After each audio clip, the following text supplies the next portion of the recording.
ya, bahkan bisa mencapai 181 ya. 118. 181 ya mungkin ya. 118, sorry, 118. Mundur dong.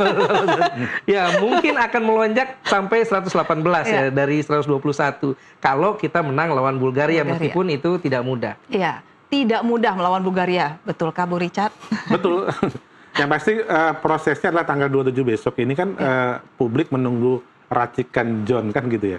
Racikannya seperti apa? Kalau kita lihat pemainnya sudah pasti kelihatan. Tinggal racikannya dengan pola 3-4-2-1 itu apakah mampu bisa menekan produktivitasnya Saint Anthony Davis atau seperti apa, itu yang pertama.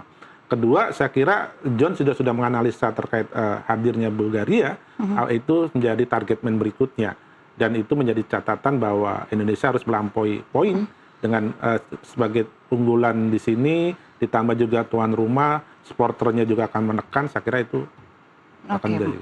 Ini bebannya cukup tinggi ya. Nah, sebenarnya fondasi krusial apa sih yang harus dirancang oleh sang pelatih untuk menghadapi debut laga yang memiliki mungkin beban di pundaknya cukup berat ya? Apa yang harus dipersiapkan? Ya, saya pikir dia perlu melakukan pendekatan yang baik pada para pemain, menancapkan keyakinan kepada para pemain bahwa ini era baru dan mereka harus tampil dengan nyaman. Yang penting bikin pemain nyaman dulu dengan pelatih itu. Kalau pemain sudah nyaman dengan tim kepelatihan, saya pikir John Herman bisa membuat tim ini tampil meledak nanti di debutnya pada tanggal 27 Maret nanti. Ya. Nah, ini John Herman ini kita kenal mungkin sebagai seorang motivator. Artinya PR itu tidak terlalu sulit lah ya untuk seorang pelatih baru itu untuk mendekati tim barunya untuk nanti membuktikan pada laga 27 Maret. Iya, harusnya dengan kultur dia sebagai seorang motivator dan juga dia didukung oleh tim kepelatihan yang luar biasa loh. Ada Simon Grayson di situ. Ada Simon Grayson. Yang mantan pelatih Leeds United, Sunderland. Ini Simon Grayson pernah membawa Leeds United promosi dari Football League One ke divisi Championship. Artinya ini bukan asisten pelatih kaleng-kaleng. Dan juga ada Simon Vittoria yang merupakan legendanya timnas Kanada. Kemudian juga ada Nova Arianto yang pelatih lokal yang bisa menjebatani antara pelatih dengan pemain-pemain lokal ya. Artinya dengan kapasitas tim kepelatihan yang dia miliki plus naluri motivator yang dimiliki oleh John Herman, saya pikir ini mudah mendekati untuk merangkul tim besutannya dia ya. Harusnya nggak terlalu sulit. Oke, Bung Richard, kalau kita melihat dari dua karakter pelatih sebelumnya ini dari STY dan Kluivert, nah ini tipe dari John Herman ini lebih kemana sih? Lebih ke karakter yang pelatih mendekati mana atau justru mix nih?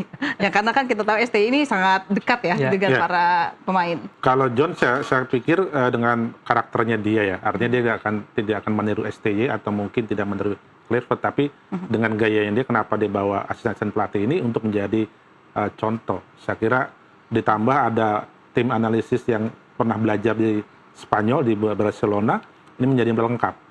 Saya kira terakhir kalau nggak salah minggu lalu itu John masih sempat mengikuti pertandingan Liga 2 supaya lolos di Liga 1, itu juga salah satu bagian dia coba pendekatan sama pemain-pemain dan juga mungkin ya saya nggak tahu nih apakah nanti John juga perlu pemain-pemain yang di Liga 2 itu diambil untuk penambahan, saya nggak tahu, tapi yang pasti John coba melakukan itu supaya dekat dengan pemain, dekat kultur Indonesia. Kemarin statement awalnya dia pakai bahasa Indonesia itu menjadi pendekatan secara berbeda saya kira. Nah, itu apa dia tahu triknya ya untuk masuk dengan yang pertama kali tepat gitu ya. Nah, kalau berbicara mengenai tim yang akan dia bawa sebagai pelatih, apakah dia akan banyak membawa gerbong dari sana atau dia akan mix dengan pelatih lokal di sini untuk mempererat chemistry-nya dengan para pemain di sini? Iya, kalau kita lihat ini tim kepelatihan John Herman ini tidak seperti pelatih-pelatih terdahulu. Bagaimana saat Sintayong datang dia bawa gerbongnya sendiri. Kemudian apalagi saat Patrick Kluivert ya, Patrick Kluivert 10 lebih, 15 bahkan. Sangat banyak sekali.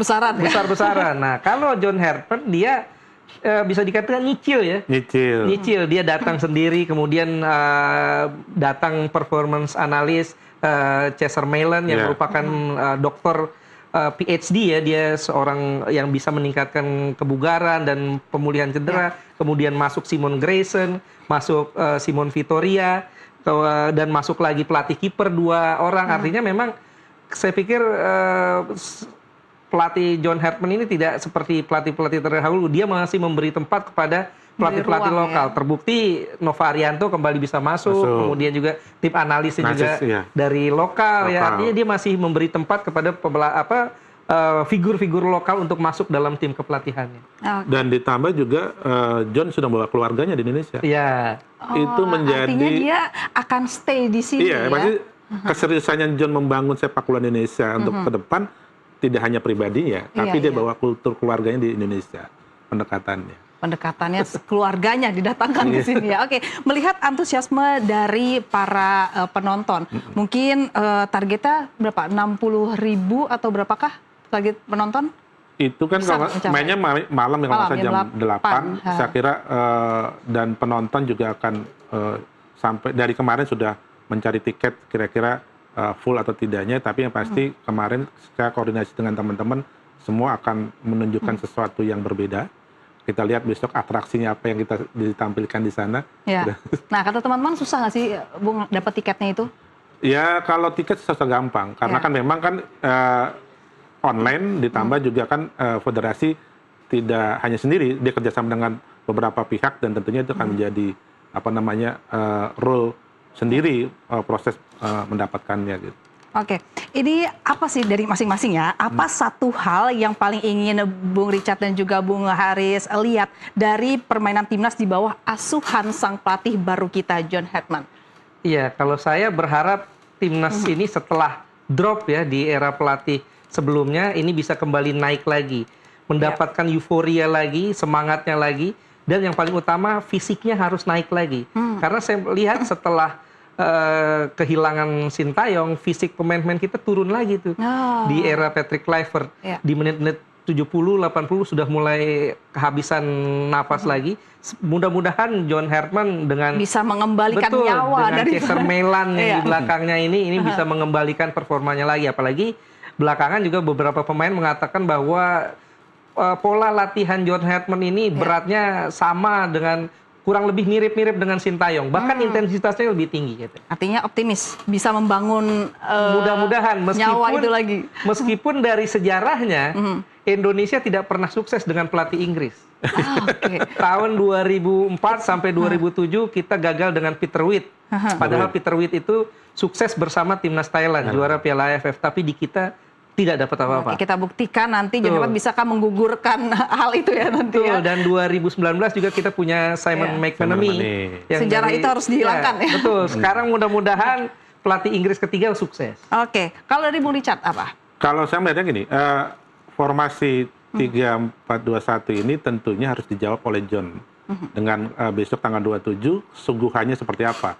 Pola permainannya, pola serangannya seperti apa. Itu akan menjadi pemicu. Kedua, adalah tentunya yang kemarin setelah Kluivert tertidur, saya kira ini menjadi harus ditunjukkan ke publik bahwa John menjadi jawaban inginnya Indonesia maju sebagai timnas yang berbeda. John harus gaspol. Ya. Terakhir, prediksi dari Indonesia melawan St. Kitts and Nevis pada 27 Maret besok. Ke Bung Richard terlebih dahulu. Prediksi saya 3-0 untuk Indonesia. 3-0. Bung Haris? Saya minimal Indonesia bisa menang 2-0. 2-0. Minimal ya. Oke, 3-0. 2-0. Kita akan menanti prediksi siapakah yang benar pada tanggal 27 Maret. Tentunya kita berharap Indonesia maksimal di bawah asuhan dari John Hartman dengan permainan yang sangat bagus ya begitu ya. Baik, terima kasih Bung Haris dan juga Bung Richard sudah bergabung di NTV Prime. Kita sama-sama menanti tanggal 27 Maret. Nah, sebelum kita tutup di segmen ini, saya akan memberikan pantun terlebih dahulu ya. Pergi berlibur ke Raja Ampat. Pemandangan indah sungguh memikat. Debut John Hartman sangatlah dinanti. Semoga final mampu kita dekati. NTV Prime segera kembali usai jeda.